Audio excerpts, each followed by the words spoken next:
La última parte de Mesa Central en esta jornada, tal como lo decíamos, estamos en la pantalla del 13 en simultáneo con Tele 13 Radio y todas nuestras plataformas, y dedicada a conversar con el líder opositor venezolano Leopoldo López, exalcalde, también está viviendo exiliado en Madrid y está conectado por Zoom, está acá en Santiago, llegó esta madrugada. Leopoldo, muchísimas gracias por la gentileza de estar acá. No, muchísimas gracias a ti y a todo tu equipo y a toda tu audiencia, por supuesto. Sí, entiendo que no te han entregado el resultado del PCR y esa es la razón por la que no pudiste llegar hasta el estudio, digamos. Sí, correcto. Llegué en la madrugada y bueno, se tarda unas horas para que entreguen el resultado y hasta que no lo entreguen, pues hay que cumplir la normativa. Estuviste preso, después estuviste con arresto domiciliario, después estuviste en la Embajada de España durante muchos meses y ahora estás viviendo hace prácticamente un año en Madrid, si no me equivoco. ¿Cuál es exactamente la situación de la oposición venezolana y del gobierno venezolano hoy por hoy? Mira, como lo decías, yo estuve privado de libertad 7 años en mi país, estuve 4 años en la cárcel militar de Ramo Verde, fui condenado a 14 años de cárcel, luego me llevaron a casa por cárcel, luego me regresaron nuevamente a la cárcel militar de Ramo Verde, luego nuevamente a casa por cárcel, de allí escapé en el año 2019 y estuve 1 año y medio en la Embajada de España en Caracas. A finales del año 2020 me escapo de Venezuela y fui a España, en donde está mi familia desde hace unos años.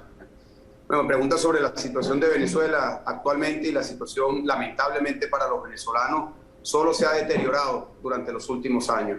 Y de este deterioro, aquí en Chile tienen cientos de miles de testimonios de venezolanos que han venido a Chile huyendo de la situación crítica que se ha dado en Venezuela, huyendo del hambre, de la pobreza, de la falta de oportunidades, de la persecución política, de la inseguridad. Cada venezolano que está aquí en Chile o que está en Colombia, en Ecuador, en Perú, en Centroamérica, en Estados Unidos, en Europa, es un testimonio de cómo la dictadura ha hecho miserable la vida en Venezuela. Ahora, desde el punto de vista político, hubo elecciones hace algunas semanas. Observadores internacionales pudieron participar de esas elecciones, independientemente que en estos últimos días han tenido algún problema con el gobierno de Nicolás Maduro, que no le ha renovado las visas, pero de todas maneras han señalado que a pesar de algunos defectos, a pesar de algunas observaciones, hay un informe relativamente positivo de las elecciones, a diferencia de otros procesos electorales venezolanos anteriores. Bueno, la verdad es que yo no tengo esa lectura de que hay algunos aspectos positivos, más bien todo lo contrario. En Venezuela no hay libertad y no hay elecciones ni libres, ni justas, ni verificables. Y eso queda claro en el informe tanto de la Unión Europea como del Centro Carter, pero sobre todo queda claro en lo que ha sido la actuación de la dictadura.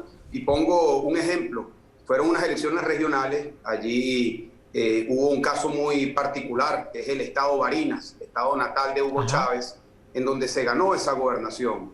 Y luego de la victoria, los militares secuestraron las actas electorales, no dieron los resultados, y minutos antes de dar los resultados, el Tribunal Supremo de Justicia suspendió la totalización, inhabilitó al candidato que había sido electo gobernador y llamó a unas nuevas elecciones. Eso es un claro ejemplo de cómo en Venezuela no hay elecciones libres. Nuestra meta, nuestra lucha durante años es para que hayan elecciones libres. En el año 2015 yo hice una huelga de 28 días estando en la cárcel, y me acompañaron en esa huelga más de 100 personas, presos y personas que estaban fuera de la cárcel, para pedir elecciones. Lamentablemente no hemos tenido la oportunidad, los venezolanos, de poder elegir libremente. Y te lo comento, la elección libre, hasta que no se tiene, no se entiende lo importante que es para un país. Yo creo que nosotros lamentablemente hemos aprendido por el camino de las dificultades, por el camino del sufrimiento, la importancia de unas elecciones libres. Nuestra lucha sigue siendo para que seamos los venezolanos, con el ejercicio de nuestra soberanía, del voto popular, podamos elegir nuestro futuro. Maduro es despreciado en Venezuela, no solo rechazado, despreciado. Maduro es la causa del dolor, de la tragedia de millones y millones de personas. Más del 85% de los venezolanos quiere un cambio político y lamentablemente no nos podemos expresar en elecciones. Y yo insisto mucho en esto, estando aquí en Chile, pero también es la misma realidad en otros países de la América Latina, que esto que te estoy diciendo yo lo pueden ratificar millones de venezolanos que están hoy viviendo aquí en tu país. Una de las caras más poderosas de la crisis venezolana es precisamente la migración. Acá tenemos muchísimos venezolanos, han llegado además en gran número en muy poca cantidad de tiempo, y eso ha hecho que, en fin, que eventualmente se provoque algún tipo de problema, aunque la mayoría probablemente haya sido bien recibido, y hay muchos, uno se los encuentra mucho en lugares de trabajo, ocupando puestos de trabajo que ejercen además con muchísima simpatía y destreza. ¿Cuál es la situación del exilio venezolano en Chile, en tu opinión? ¿Cómo estás viendo esa situación? Mira, Chile, al igual que el resto de los países de América Latina, ha recibido a cientos de miles de venezolanos. Nosotros estamos agradecidos por la manera como han sido recibidos la inmensa mayoría de los venezolanos acá. Lamentablemente han habido episodios por la cantidad de venezolanos que han llegado en donde se han desatado algunos casos de conflictividad, pero eso es la ínfima minoría. Aquí la inmensa mayoría de los venezolanos, y he tenido la oportunidad de hablar con muchos de ellos, nada más entrando en el aeropuerto, llegando al hotel, en el lugar en donde me estoy quedando, pero antes de eso también he hablado con muchos venezolanos que están acá en Chile, que están agradecidos por la manera como han sido recibidos. Han tenido en Chile la oportunidad que no tienen en Venezuela de poder trabajar, de poder construir un futuro de oportunidades y también de poder aportar a este gran país. Y también creo que los venezolanos hoy, en estos momentos que se está viviendo en Chile, pueden dar un testimonio de cómo fue que se destruyó nuestro país. Nuestro país no se destruyó de un día para otro, pero sí fue un proceso gradual, lleno de manipulación, lleno de mentiras, lleno de destrucción de las instituciones democráticas, del Estado de Derecho, del secuestro de las libertades, que tuvo como consecuencia lo que hoy vivimos. Un país que fue el más rico de América Latina, una de las democracias más prósperas, más sólidas de toda América Latina, en una dictadura que ha propiciado una tremenda crisis humanitaria y una estructura de gobierno que claramente, y así lo indican muchos estudios y muchas conclusiones de institutos internacionales, que es una estructura de poder criminal. Lamentablemente, los venezolanos hoy dentro de Venezuela están sometidos a una estructura de poder que le viola sus derechos humanos absolutamente todos los días y estrangula las posibilidades de futuro para cientos de miles de personas que tienen que salir diariamente de Venezuela. Cuando usted sugiere que los venezolanos que están viviendo en Chile son un testimonio de cómo se destruyó el país, dice usted cómo se destruyó el sistema político que prevalecía antes de Hugo Chávez en Venezuela, ¿sugiere que en Chile puede pasar algo parecido? ¿O en otros países de América Latina? Sin duda alguna, sin duda alguna. Es decir, lo que ha ocurrido en Venezuela es la demostración de, primero, que la democracia es frágil.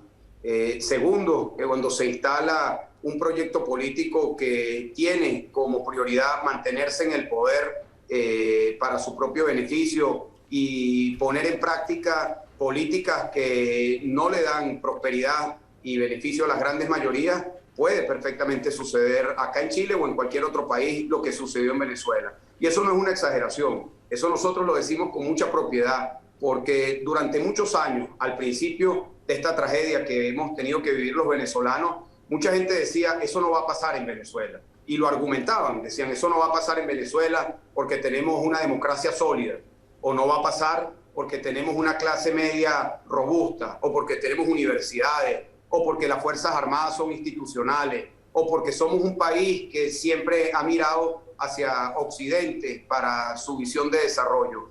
Y nada de eso sirvió para contener lo que fue las consecuencias de un proyecto político. Porque hoy Venezuela, un país que tiene unos indicadores de pobreza por debajo de Haití, eso no lo digo yo, eso lo dice el Fondo Monetario Internacional, llegó a esas circunstancias no por una guerra, no por un desastre natural, sino llegó a esa situación trágica por la aplicación de unas políticas totalmente equivocadas y por la instalación de una casta corrupta que le ha secuestrado a los venezolanos la posibilidad de vivir en democracia, de vivir con el amparo a las libertades y de poder construir sus oportunidades de futuro a partir de su trabajo. Claro que eso puede pasar en Chile y en cualquier otro país si ese mismo proyecto político se instala acá en Chile o en cualquier otro país. Se lo pregunto porque usted sabe que estamos a 2 semanas de la segunda vuelta presidencial y la periodista Cristina Cifuentes le pregunta en la tercera de hoy, una entrevista que está publicada hoy, habiendo observado la campaña en Chile, ¿se siente más cercano de uno u otro candidato? Y usted dice, me siento más alejado de alguien muy cercano a Maduro. Se lo pregunto derechamente, ¿qué significa esa respuesta? ¿Que usted considera que Gabriel Boric es muy cercano a Maduro? Bueno, sin duda alguna tiene mucha cercanía con lo que es el proyecto político continental que representa Nicolás Maduro. Él y sus colaboradores son parte del Foro de Sao Paulo, de lo que se llama el Grupo de Puebla, en donde se agrupan estas organizaciones que respaldan a Maduro, que no han sido capaces de condenar lo que ocurre en Venezuela, que buscan maquillar lo que ocurre en Venezuela y que tienen una afinidad ideológica que es lo que nos ha llevado a nosotros en Venezuela a tener la tragedia que hoy estamos viviendo. Sin duda alguna, aquí los chilenos tienen una inmensa responsabilidad en la próxima elección para poder decidir su propio futuro. Es muy impactante como latinoamericano ver la coyuntura en la cual está Chile, un país que ha sido referencia para toda la América Latina, el país que ha despuntado con respecto a sus índices de desarrollo, de progreso, de crecimiento económico, de oportunidades, que hoy está en esta coyuntura. Yo estoy muy claro que aquí en Chile y en cualquier otro país hay grandes problemas, claro que los hay.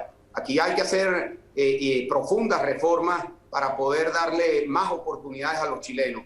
Pero nuestro llamado de alerta por la experiencia que hemos vivido es que tomar una decisión equivocada más bien puede llevar al país por el camino que hemos transitado los venezolanos. Sin duda alguna, ese riesgo está allí y la posibilidad de evitarlo está en manos de los chilenos. Ya, pero usted sabe que Boric ha sido particularmente crítico de los gobiernos autoritarios, dictatoriales de América Latina, de Nicaragua, de Cuba y también de Venezuela. Él ha sido un crítico de lo que pasa en Venezuela.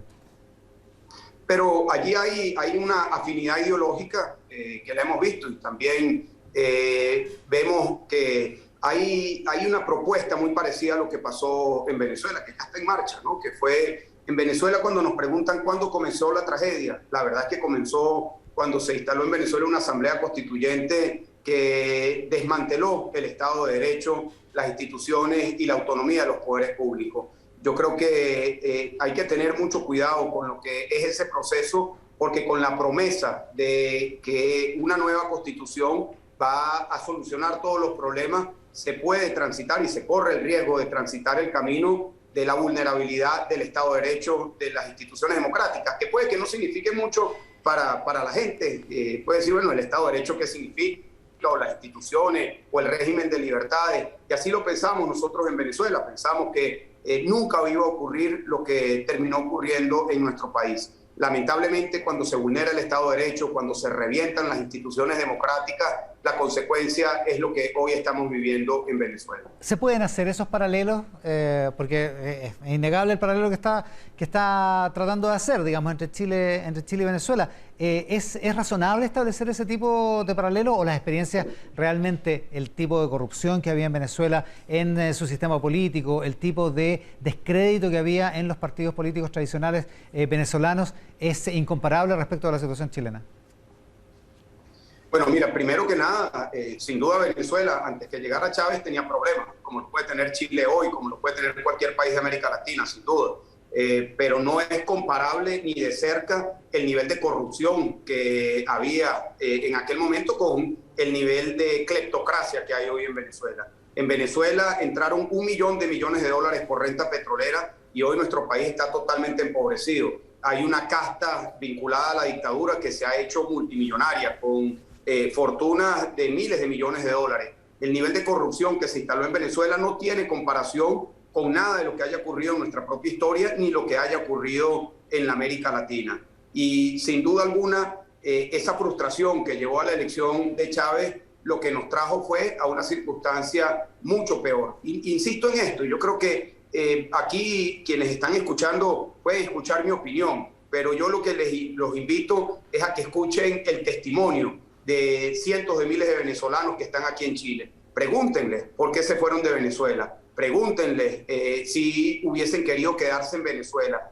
pregúntenle sobre las oportunidades de trabajo, sobre las libertades que hay en Venezuela, sobre el deterioro que hemos tenido en nuestro país. Allí tienen la oportunidad de hablar con miles y miles de personas que viven en todos los pueblos de este gran país, Chile, que pueden dar testimonio de cómo se destruyó una de las democracias más sólidas y de las economías más prósperas de América Latina. Uno de los problemas de la situación venezolana, Leopoldo López, es la incapacidad que ha tenido la oposición, entre otras cosas, para unirse en contra del gobierno de Hugo Chávez primero y de Nicolás Maduro después. Incluso la presencia de Juan Guaidó como presidente delegado levantó un montón de esperanzas, pero terminó en un chasco, en un chascarro, en un bochorno, como lo de Cúcuta hace 2 o 3 años. En fin, situaciones en que la oposición ha carecido de, no sé si muñeca política, poderío político, de capacidad política,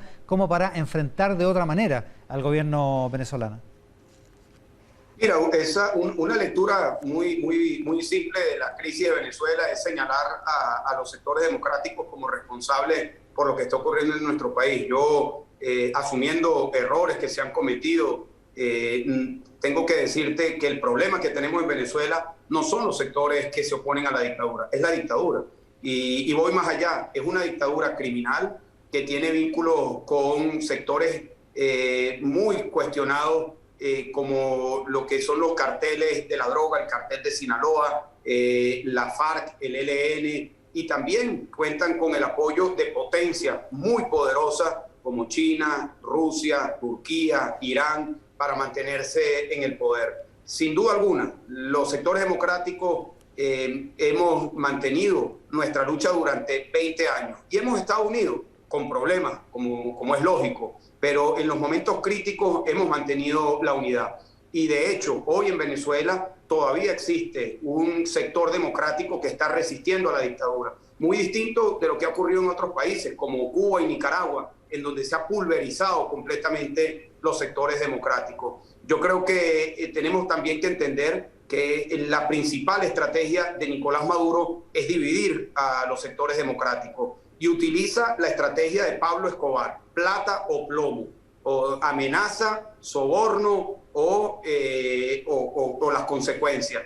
Y esa estrategia de plata o plomo para dividir a los sectores democráticos es lo que nosotros hemos tenido que enfrentar durante estos últimos años. Pero a pesar de todo eso, los sectores democráticos se han mantenido en los momentos críticos unidos y hemos enfrentado a la dictadura y sobre todo nos mantenemos vivos. Hay en Venezuela todavía una lucha muy clara, organizada de los sectores democráticos para enfrentar a la dictadura. Insisto, esto es así en Venezuela y no es así en otras dictaduras como la de Nicaragua y Cuba, en donde se ha pulverizado, en donde se ha evaporado completamente los sectores democráticos.